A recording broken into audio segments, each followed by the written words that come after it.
Muy buenos días a todos aquellos que a esta hora nos sintonizan en este espacio de meditación de la palabra. Buenos días, Señor. Damos la bienvenida a todos aquellos que a esta hora entran en conexión con nosotros, a todos aquellos que cada mañana desean encontrar en la palabra de Dios respuestas, una palabra que los levante, una palabra que los fortalezca, porque eso es la palabra de Dios. Fortaleza, alimento, es la lámpara a nuestros pies y lumbrera a nuestro camino.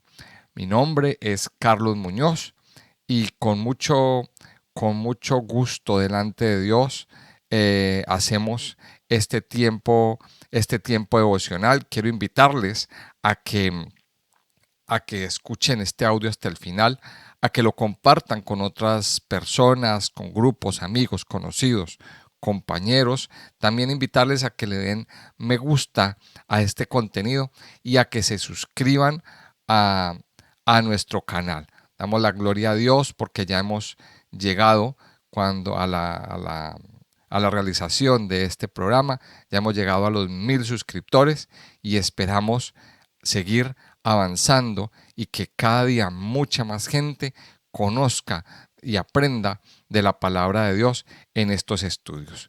Quiero invitarle a que continuemos en el libro de Habacuc, un libro que pues iniciamos en el capítulo anterior, recordando de que Habacuc, este profeta del Antiguo Testamento, cuyo nombre significa abrazo, eh, está teniendo una conversación con Dios. A ver, una de las características de Habacuc es que, bueno, Habacuc no está lanzando tantas profecías hacia, hacia Judá. Más bien él nos está escribiendo aquí este libro una historia de cómo es la comunicación con Dios. Habacuc está teniendo una conversación, eh, le está preguntando, le está haciendo unas preguntas al Señor y el Señor le está respondiendo. O sea, veíamos en el capítulo anterior de que Habacuc es una persona pues que se cuestiona muchas cosas y esas preguntas que él tiene, esas preguntas que le van surgiendo en su corazón, en su interior, se las comunica directamente a Dios. Y veíamos entonces en el capítulo 1 cómo él le pregunta a Dios por las injusticias, hasta cuándo van a haber tantas injusticias, eh, tanta corrupción, tanta violencia. Dios le da una respuesta y eso le queda otra pregunta a Habacuc. Entonces, eh, ¿por qué razón? Él le pregunta al Señor y le dice, ¿por qué razón entonces tú escoges a una nación pecadora, pagana y llena de tanta corrupción para que sea el instrumento para que nos juzgue a nosotros? O sea, eso Habacuc como que en un principio no lo entendía. Y ahí quedó, ahí quedó. Y en el segundo capítulo Dios le trae una respuesta a Habacuc. Y entonces esta es una gran lección que nosotros vamos a aprender. Dice el capítulo 2 de Habacuc, sobre mi guarda estaré y sobre la fortaleza afirmaré el pie y velaré para ver lo que se me dirá y qué he de responder tocante a mi queja. Y Jehová me respondió y dijo, escribe la visión y declárala en tablas, para que corra el que leyere en ella. Aunque la visión tardara aún por un tiempo, más se apresura hacia el fin, y no mentirá. Aunque tardare, espéralo, porque sin duda vendrá, no tardará. Y en esta primera parte de este capítulo 2, encontramos a Habacuc que le hizo una pregunta al Señor, pero él no para de orar y en su corazón él espera la respuesta de Dios. Y entonces dice, sobre mi guarda estaré y sobre la fortaleza afirmaré el pie. ¿Qué nos quiere decir con esto? Que cuando estamos en una comunión con Dios y esperamos respuestas, no podemos dejar de orar. Y aquí vemos un hombre en guardia, en un estado de alerta, pero no alerta porque viene el enemigo, no, no en en un lugar físico, como los atalayas se ponían en las torres de los castillos o de la ciudad para vigilar al enemigo. Él lo estaba haciendo desde un punto de vista espiritual. Y aquí viene una de las lecciones que nosotros tenemos que aprender como hijos, como siervos de Dios, como discípulos del Señor, como miembros de la iglesia, y es, primero, a no bajar nuestra guardia en oración. ¿Por qué? Porque Dios nos ha llamado a ser atalayas, a ser vigilantes. Y aquí nos da una lección Habacuc: estar en la guardia, estar siempre vigilantes, estar con el ojo abierto, estar en tiempo y también, bueno, también el Señor nos llama a estar en tiempos de vigilia, tiempos de oración. Sobre mi guarda estaré, dice, y sobre la fortaleza afirmaré el pie, y velaré para ver lo que se me dirá. Mire que aquí utiliza tres verbos, tres condiciones: estar en la guardia, estar alerta, estar afirmado sobre la fortaleza. Y recuerde que la fortaleza de nuestras vidas es el Señor. Él es la fortaleza de su vida. Y siempre nuestros pies tienen que estar afirmados sobre la roca, porque no hay otro. Y aunque se tarde el tiempo, aunque el Señor se tarde tiempo para responder, siempre la respuesta vendrá. Dice el versículo 2, dice, y velaré para ver lo que se me dirá. Dice ahí al final del versículo 1. Ese versículo nos deja ver de que la respuesta de Dios no fue de inmediato. La respuesta de Dios se hizo esperar.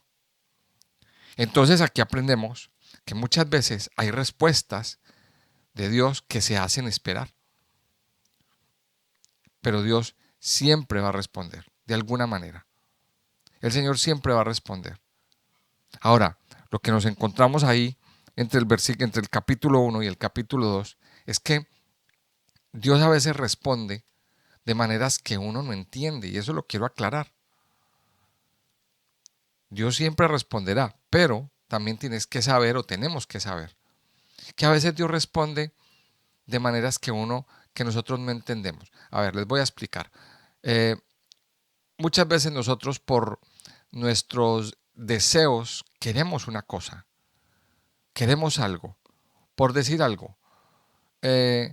Queremos un coche o queremos un carro y le estamos pidiendo al Señor un coche último modelo, estamos pidiendo al Señor un Ferrari, por ejemplo, de última generación, pero resulta que el Señor no nos da un Ferrari, el Señor nos da un coche normalito,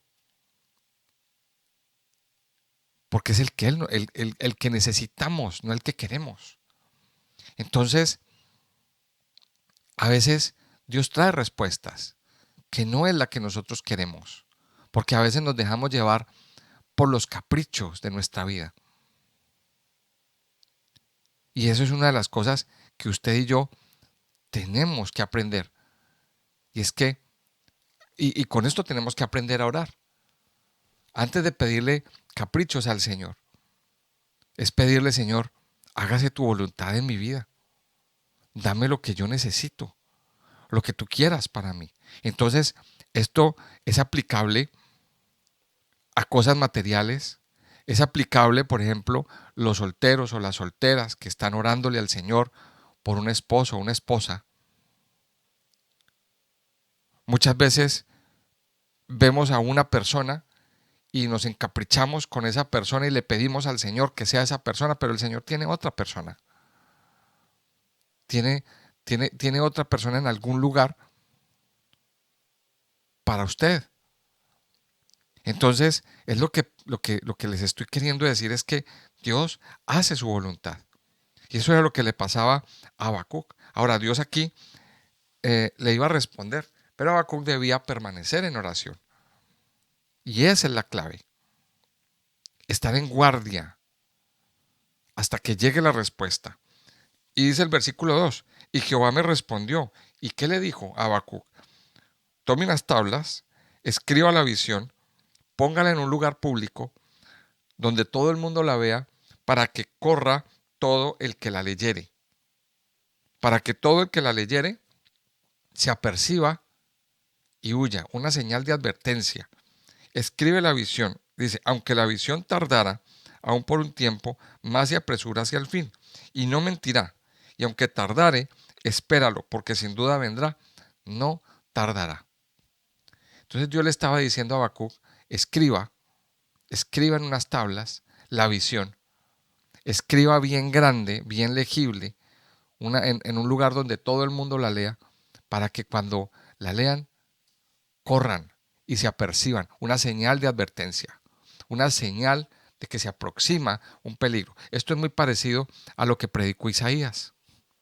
Isaías, con mucha antelación, predijo el ataque asirio, el ataque de Sennacherib. Y con mucha antelación, Isaías predicó que iba a venir Babilonia. Pero también con mucha antelación predicó que iba a venir un hombre llamado Ciro, que iba a hacer volver a los cautivos de Babilonia. Una cosa bien, bien tenaz. Todo quedó por escrito. Entonces, a Habacuc Dios le dice esto. Y dice que la visión tardará. Esto es algo referente a los últimos tiempos. Esto es algo referente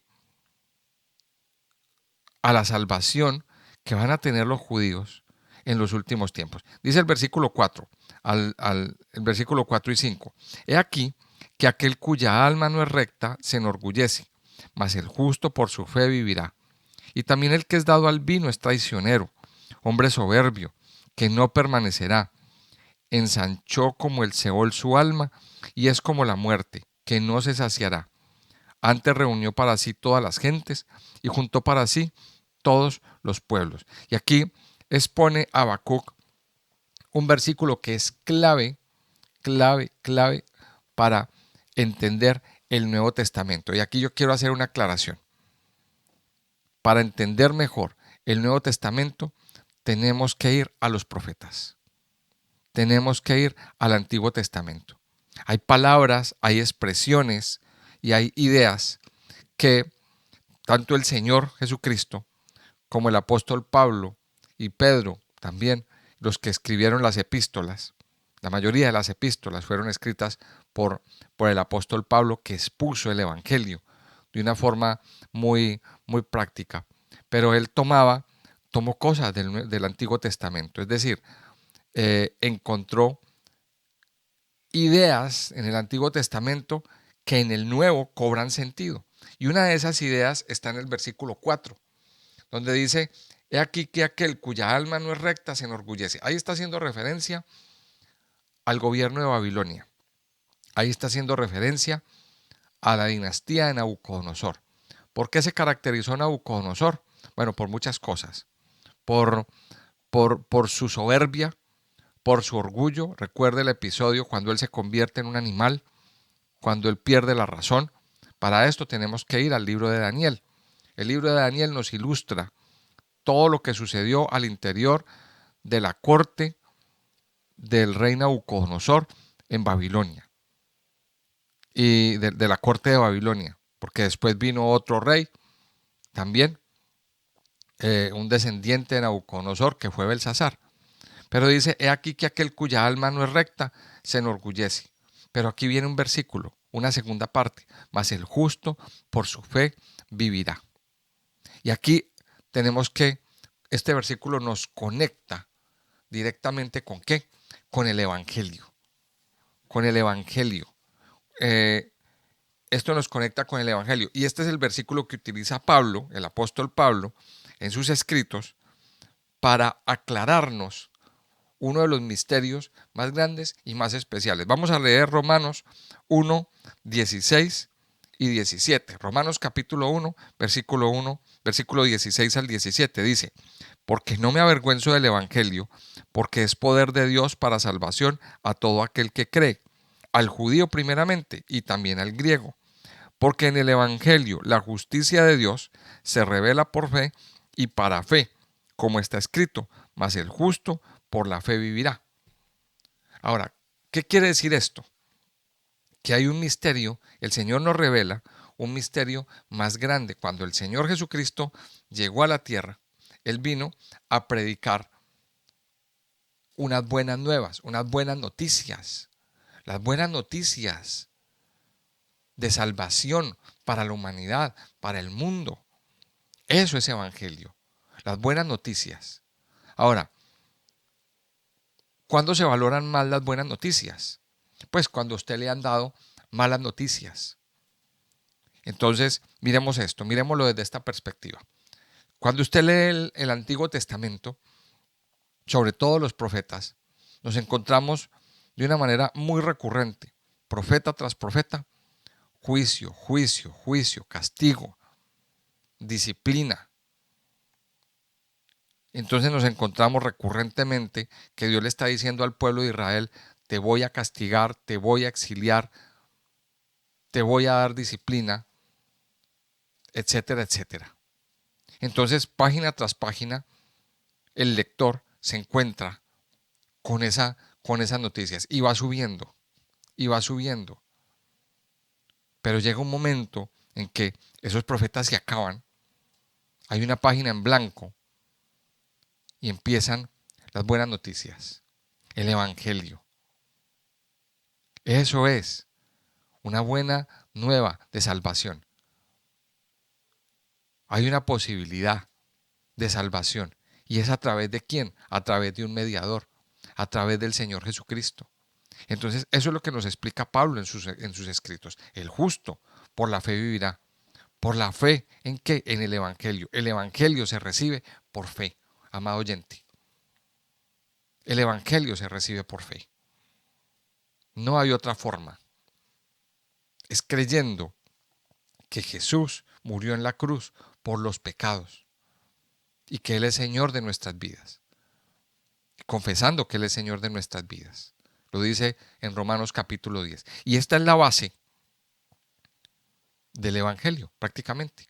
Porque más adelante, en Gálatas 3:11, también lo repite, y en Hebreos 10:38, usted puede ir a leerlo también, lo repite, o sea, 3 veces a lo largo del Nuevo Testamento se repite este versículo, la aplicación de este versículo.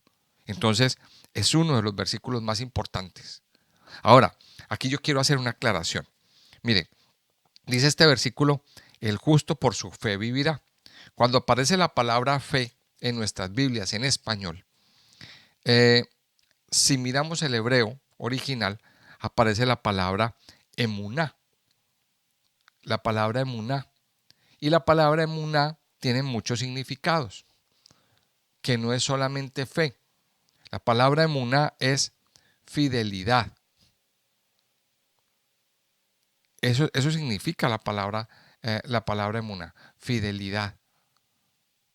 Fidelidad al Señor. Entonces, eso nos cambia los significados. Fe, emuná, es fidelidad. Es ser fiel al Señor. O sea, no es solamente cerrar los ojos y decir yo creo, yo creo, yo creo. No. Emuná es ser fiel. Es permanecer. Entonces, pensemos en esto. ¿Qué es ser fiel? Ser fiel. Pensemos en una relación de pareja. Cuando un esposo se compromete con esa esposa en el momento en que se están casando y la esposa también se compromete a estar con ese esposo, a acompañarlo en las buenas, en las malas, en la pobreza, en la riqueza, en la salud, en la enfermedad y hasta que la muerte los separe. Entonces, eso es emuná. Emuná es permanecer, emuná es ser fiel. Entonces miremos cómo cuando exploramos el significado de las palabras, los significados y las aplicaciones cambian. Entonces, ¿qué nos dice aquí? El justo, por su fidelidad, por su emuná, vivirá. Y es un llamado. ¿A qué? A permanecer fieles al Señor. Esa es la palabra. Esa es la palabra. Y dice Y también el que es dado al vino es traicionero, hombre soberbio que no permanecerá. Ensanchó como el Seol su alma y es como la muerte, que no se saciará. Antes reunió para sí todas las gentes y juntó para sí todos los pueblos. Mire, en esos dos versículos está haciendo referencia a ese gobierno de esa dinastía de Nabucodonosor. En el primer versículo, en el versículo 4, está, está de alguna forma haciendo referencia al orgullo de Nabucodonosor. Pero ese versículo 5 nos habla de que el que es dado al vino es traicionero. Y entonces nos encontramos en Daniel también un episodio donde un descendiente de Nabucodonosor, el rey Belsasar, que era, creo que era un nieto de Nabucodonosor, hizo una fiesta y entonces el hombre mantenía de fiesta, mantenía con los excesos, mantenía, le gustaba el traguito, le gustaba el festejo, le gustaba la parranda, la pachanga, bueno, como usted la quiera llamar. Y ahí vino Dios y lo juzgó. Apareció una mano en la pared y trajo una sentencia. Y ese mismo día, estando de fiesta, estando profanando las cosas sagradas del templo de Dios, llegaron los persas. Llegaron los persas y se acabó el reino de Babilonia, el imperio babilónico. También Efesios 5:18 nos da un mensaje. No os embriaguéis con vino en lo cual hay disolución. Antes bien, sed llenos del Espíritu. Entonces aquí nos está el Señor también dando una enseñanza. El vino es el deleite temporal, el querer solucionar o llenarnos a través del placer. Pero la Biblia nos dice que nos embriaguemos, que nos llenemos del Espíritu, que nos llenemos de las cosas espirituales, que nos saciemos de las cosas espirituales. Esa es una de las enseñanzas que recibimos hoy en este devocional. Ahora, viene el versículo 6 y aparecen en nuestra Biblia unos ayes contra los injustos. Y aquí viene la sentencia de Dios contra esos babilonios. Entonces miremos cómo fue la respuesta que Dios le dio a Habacuc. ¿Qué le dijo?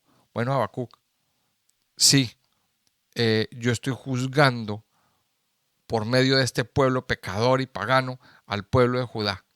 Pero a estos pecadores y paganos yo también los voy a juzgar. Y va a venir su tiempo para ellos. Y mire lo que dice. Versículo 6. ¿No han de levantar todos estos refrán sobre él y sarcasmos contra él? Dirán, hay del que multiplicó lo que no era suyo. ¿Hasta cuándo había de acumular sobre sí prenda tras prenda? No se levantarán de repente tus deudores y se despertarán los que te harán temblar y serás despojo para ellos. Por cuanto tú has despojado a muchas naciones, todos los otros pueblos te despojarán, a causa de la sangre de los hombres y de los robos de la tierra, de las ciudades y de todos los que habitan en ellas. Versículo 9. Ay del que codicia injusta ganancia para su casa, para poner en alto su nido, para escaparse del poder del mal. Tomaste consejo vergonzoso para tu casa, asolaste muchos pueblos y has pecado contra tu vida, porque la piedra clamará desde el muro y la tabla del enmaderado le responderá. Y en esos dos primeros ayes o esas dos primeras advertencias, bueno, los ayes son unas advertencias. ¿Qué mal le va a ir? O sea, cuando usted encuentre un ay de estos, piense, ¿qué mal le va a ir al que hace esto? Aquí está hablando de qué mal le va a ir a estos babilonios. Pero vamos a llevarlo un poquito más profundo hacia nuestras vidas a nivel personal. Porque aquí está hablando de unos temas bastante profundos que traen maldición a la vida de cada persona, a la vida de la gente. Y entonces aquí lo primero que nos dice ahí en el versículo 6 es, hay de aquel que multiplica lo que no es suyo. Hay de aquel que multiplica lo que no es suyo. Y dice, por cuanto tú has despojado a muchas naciones, todos los otros pueblos te despojarán. las ganancias eh, conseguidas injustamente, las ganancias conseguidas a través del robo, a través de la usura, a través de aprovecharse de personas débiles, a través de aprovecharse de, de personas con pocos recursos. ¿Cuántas personas han tenido esto? Y lo hemos visto a lo largo de nuestras vidas, hemos visto a lo largo de la historia, pues personas que sin, sin, ningún, sin ninguna vergüenza eh, prestan dineros de una forma, digámoslo, usurera, lo que llaman el famoso gota a gota. Prestan dineros y luego cobran unos intereses altísimos. Y cuando las personas no pagan, pues entonces mandan a unos matones o a unos sicarios a darle advertencias a esa persona. ¿Cuántas veces vimos, por ejemplo, en países como el nuestro, en Colombia, y en muchos países también se da esto, las famosas extorsiones, las famosas vacunas, las vacunas económicas, me refiero? Mire, y aquí viene Dios y hace un juicio, porque eso estaba haciendo Babilonia. Y luego dice el versículo 9: hay del que codicia injusta ganancia para su casa, para poner en alto su nido, para escaparse del poder del mal. Hay del que codicia ganancias injustas. Hay de aquel que está siempre pensando en ganar dinero de una forma ilegal, de una forma chunga, digámoslo así, con perdón por la palabra. Mire que aquí el Señor está trayendo un juicio, no solamente sobre Babilonia, sino sobre costumbres que muchas veces personas han tenido. Y aquí, ¿cuál es el punto?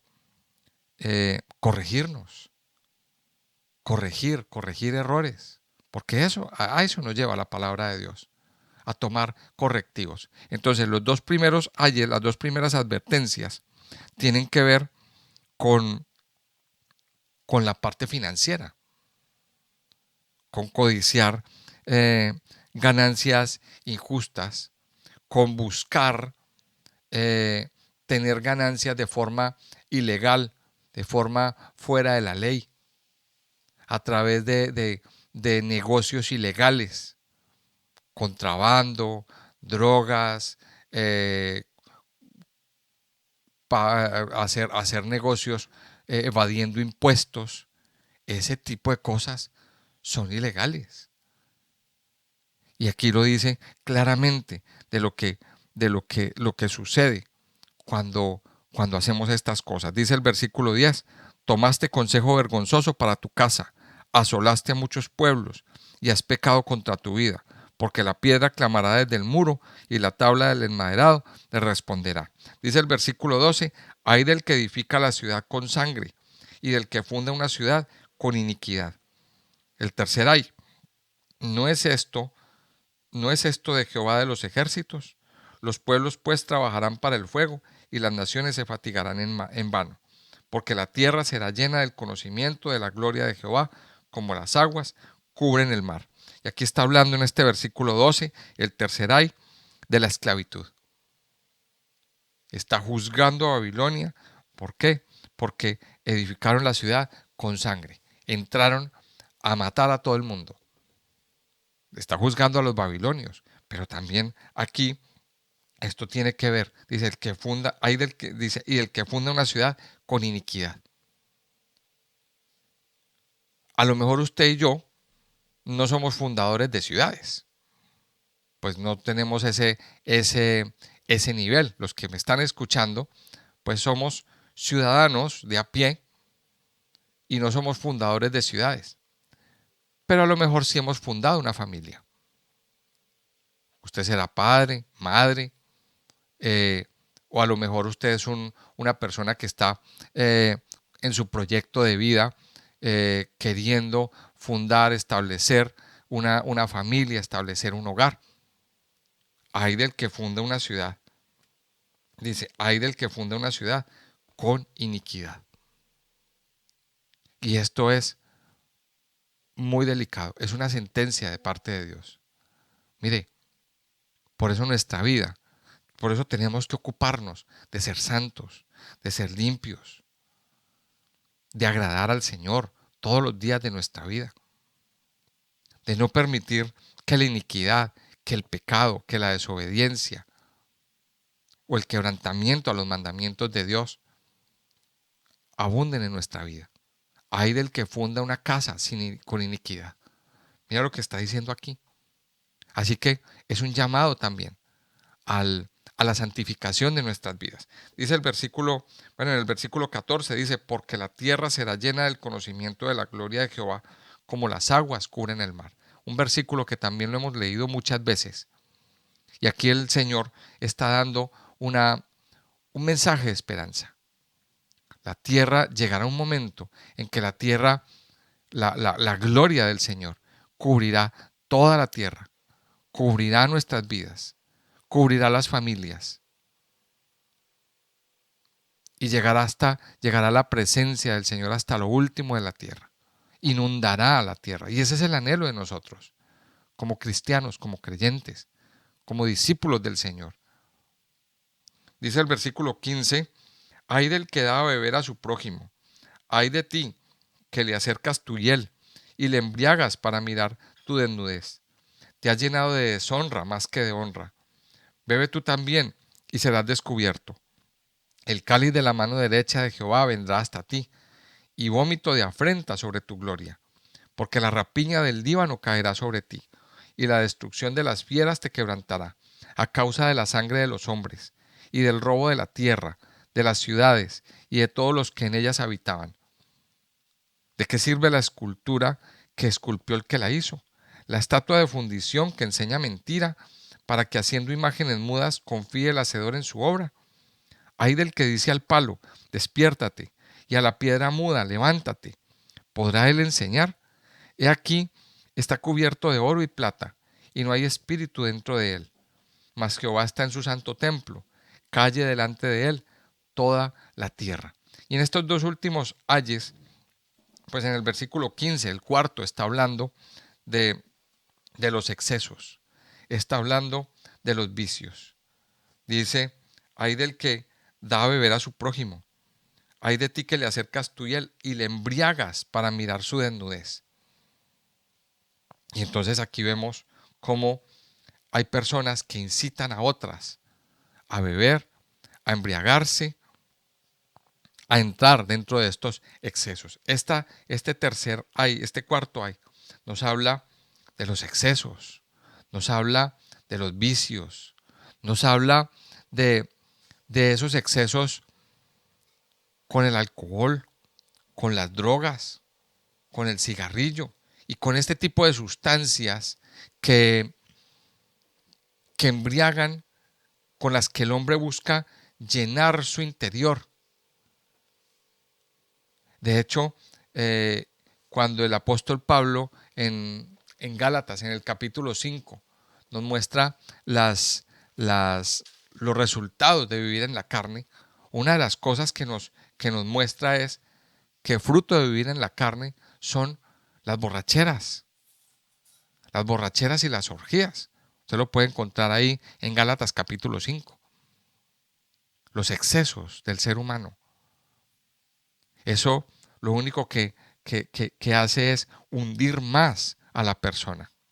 Y aquí viene y dice, ay del que da a beber a su prójimo. Y hay personas que no contentas con con su estilo de vida, quieren llevar a otras, quieren incitar a otras a que caigan en ese mismo estilo.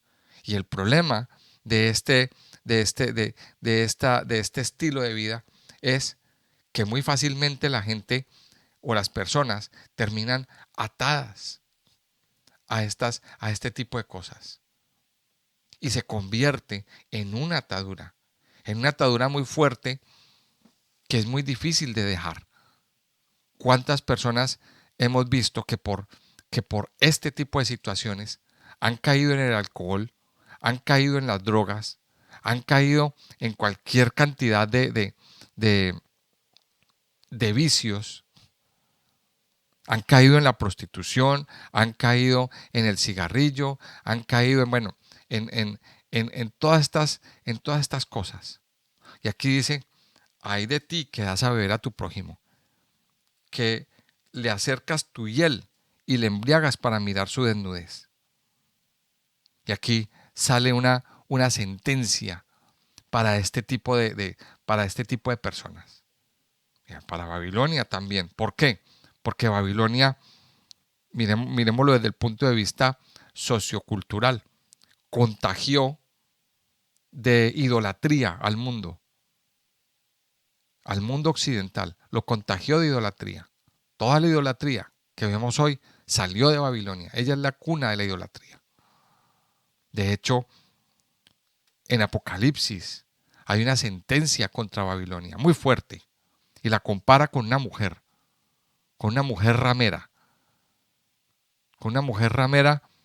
que ha fornicado con todos los reyes de la tierra. Esa mujer ramera es Babilonia. Entonces miremos que aquí viene el cuarto ay. Y el quinto ay tiene que ver con la idolatría. Tiene que ver con la idolatría. Tiene que ver con los que confían en dioses de madera, con los que confían en dioses de piedra, de mármol, de marfil, muy bonitos, pero dice, ay del que dice al palo, despiértate, y a la piedra muda, levántate. ¿Podrá él enseñar? O sea, cuando dice él, ¿de quién está hablando? Pues del palo, de una figura de palo. Y hay personas que todavía siguen teniendo en su corazón la idolatría, el culto por la Virgencita, el culto por San no sé quién. Y entonces dicen que por costumbre, porque es que como le parece que es que esta camándula me la dio mi abuelito, entonces por eso yo me la pongo, porque es para la buena suerte, para que me vaya bien. Eso se llama idolatría, amados de Cristo. Entonces, aquí vemos la respuesta de Dios. Este capítulo 2 es una respuesta que Dios trae. Y Dios le está diciendo al profeta Habacuc cómo le va a ir a esos injustos, cómo le va a ir a esas personas que Dios de algún momento levantó, en alguna forma levantó para, para juzgar al pueblo de Judá, pero se les fue la mano. Vinieron y acabaron, vinieron y mataron, vinieron y se aprovecharon de la gente, los esclavizaron, los vendieron, les robaron. Entonces aquí Dios dice lo mal que les va a ir. Pero también aquí Dios nos habló de lo mal que le va a una persona que hace estas cosas. Vamos a considerarlo hoy, en este día, mis amados. Vamos a considerarlo en este día y vamos a orar. Ahora, viendo toda esta escena, el profeta Habacuc termina levantando una oración. Y eso es lo que vamos a ver en el capítulo 3 y final. En el capítulo final, que es el capítulo 3, vamos a ver la oración de Habacuc. De momento yo le invito a que oremos. Padre Santo, te damos gracias en este día. Gracias por darnos, Señor, esta preciosa oportunidad de poder venir un día más delante de ti, de poder deleitarnos en tu amor, en tu gracia, en tu misericordia, en tu bondad. Padre, te damos muchas gracias por todo lo que estás haciendo, por lo que harás en nuestras vidas. Gracias, Padre Santo, porque tú siempre respondes. Y muchas veces no como nosotros lo esperamos, sino como es tu voluntad, Señor. Por eso en este día queremos pedirte que se haga tu voluntad en nuestras vidas, Señor. Hay muchas inquietudes, muchos deseos, muchos anhelos, pero definitivamente, Señor, el que conoce y el que sabe la última palabra eres tú, Señor. Por eso hoy ponemos delante de ti nuestros deseos, nuestros anhelos, nuestros sueños y nuestras peticiones también, pero siempre, Señor, pidiéndote que se haga tu voluntad. Tú sabes, Señor, lo que más conviene para nosotros. Tú sabes, Señor, y conoces ¿Qué es lo que más necesitamos en este día? Tú conoces todas las cosas, Padre Dios, y las ponemos delante de ti, Señor. Y te pedimos, Padre, que se haga tu voluntad, no la nuestra. Ayúdanos, Padre, cada día, como dice aquí el profeta Habacuc, a estar en guardia, a estar alertas, a estar vigilantes, a no desmayar, Señor, a estar velando para esperar la respuesta que viene de ti, Señor. Padre, en este día nosotros venimos a alabarte, a adorarte y a bendecirte. Y a pedirte, Señor, que nos ayudes a ser esas personas pacientes que esperan la respuesta. Que esperan la respuesta que viene de ti, Señor. Que esperan la respuesta que viene de tu presencia. Padre Santo, aquí queremos estar y aquí queremos permanecer, Señor, esperando las respuestas que tú traes para nosotros, amado Señor. Padre, te damos gracias por lo que estás haciendo.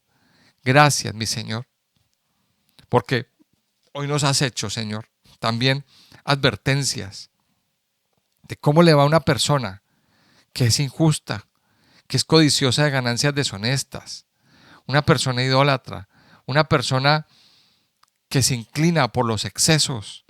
Ayúdanos, Padre, a corregirnos cada día.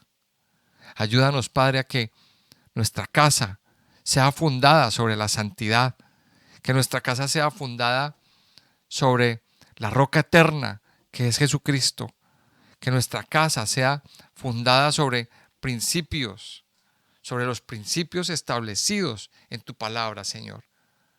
Ayúdanos cada día, Señor, a mirarte a ti, a descansar en ti, a ser llenos de tu espíritu y a no embriagarnos con el vino de las disoluciones de esta vida, Señor. Padre, yo hoy te doy gracias y te pido que cada día nos ayudes a levantarnos, a estar fortalecidos, a mirarte a ti, Señor, y a no ceder ante las tentaciones de la vida. Yo te alabo y te bendigo, Padre, en el nombre precioso y poderoso de Cristo Jesús. Amén y amén.